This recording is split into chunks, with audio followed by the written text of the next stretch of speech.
আবুল হাসান খারকানি অনেক বর্ণনা। যাই হোক, তিনি গ্রামদেশি থাকতেন, অনেক জায়গা জমি ছিল, ক্ষেত খামারে মশগুল থাকতেন। এমনি কোনো আলাদা কোনো প্রতিষ্ঠানে পড়াশোনা করেন নাই। তিনি হযরত বাইশ বুস্তামের হুমতুল্লাহর মাজার শরীফ জিয়ারত করতেন প্রতিদিন। মুক্তালি বনে একাধারা 20 বছর কম বেশি আছে। যাই হোক, প্রতিদিন উনি গিয়ে এশার নামাজ পড়তেন, সারা রাত্র জিকির ফিকির করে ফজর নামাজ পড়ে সকালে ফিরে আসতেন। এরকম 20 বছর হয়ে গেল।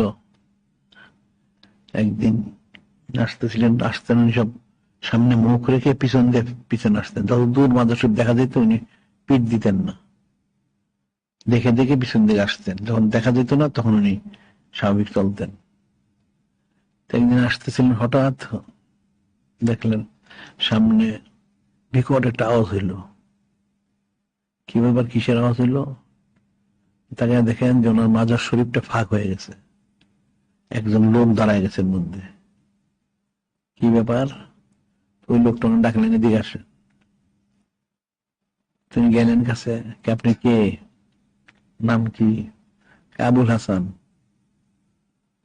বাড়ি কোথায়? খারকান শহরে। কি করেন? এখন জায়গা জমিন আছে, দেখাশোনা করি। এখানে কি চান? কতদিন হলো? এত বছর, 20 বছর হয়ে গেছে।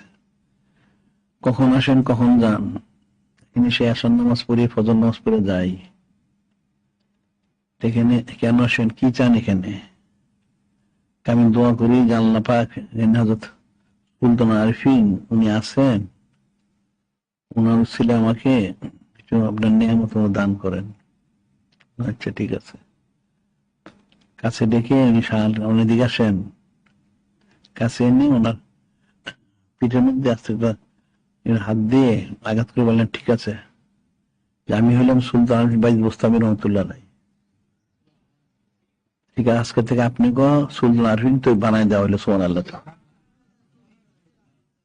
উনি যখন বানাই জজবা পয়দা হল, হাল পয়দা হয়ে গেল।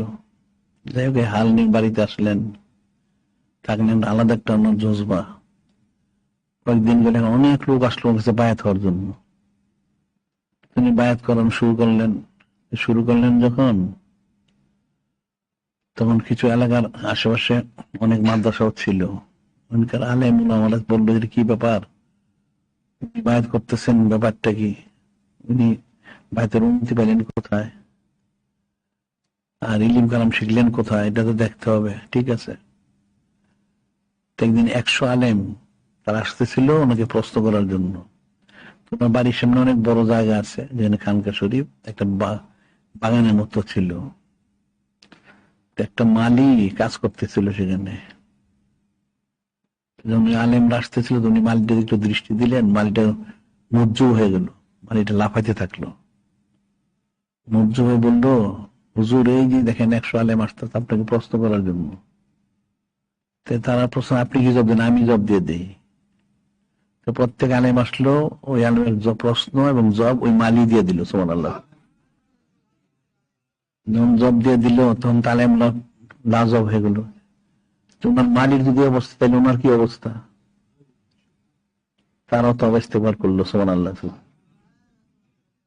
তখন অনেক জিকির ফিকির করার কারণে মোহাম্মদ মান হাসিল হইলো, এলমেলাদুন্নি হাসিল হইলো, অন্তরটা ইসলাম হইলো, খেলাপট্ট লাভ করলেন। জিকির ফিকির ছাড়া তো হবে না। জিকির বেশি করলে অন্তরটা পরিষ্কার, এলমেলাদুন্নি হাসিল হয়, মোহাম্মদ মারিফত হাসিল হয়। একটা পাত্রে মানুষ খাবার নিতে আসলে, যদি পাত্র ময়লা থাকে খাবার দিবে না, ওটা ধুয়ে নিয়ে আসো, পরিষ্কার করে নিয়ে আসো। পরিষ্কার করে নিয়ে আসে তখন খাবারটা দেয়। এটা অন্তর মধ্যে, কলবের মধ্যে আল্লাহ পাক মহব্বত দিবেন, মারিফত দিবেন, নিজবত করবত দিবেন।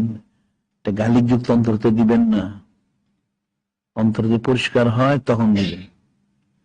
হাবিব মাহবুব মুজাসসাম হাবিবুল্লাহ হুজুর পাক সাল্লাল্লাহু উনিও এটা গালিক যুক্ত অন্তরে তো কিছু দিবেন না, সেটা ধারণ করতে পারবে না সে। অন্তরটা পরিষ্কার করা আগে। অন্তরটা পরিষ্কার করলে তখন কিছু মহব্বত, মারিফত, নিজবত, করবত হোক, রাজাবন্দি, ইলিম কালাম তখন দান করেন। সুবহানাল্লাহ।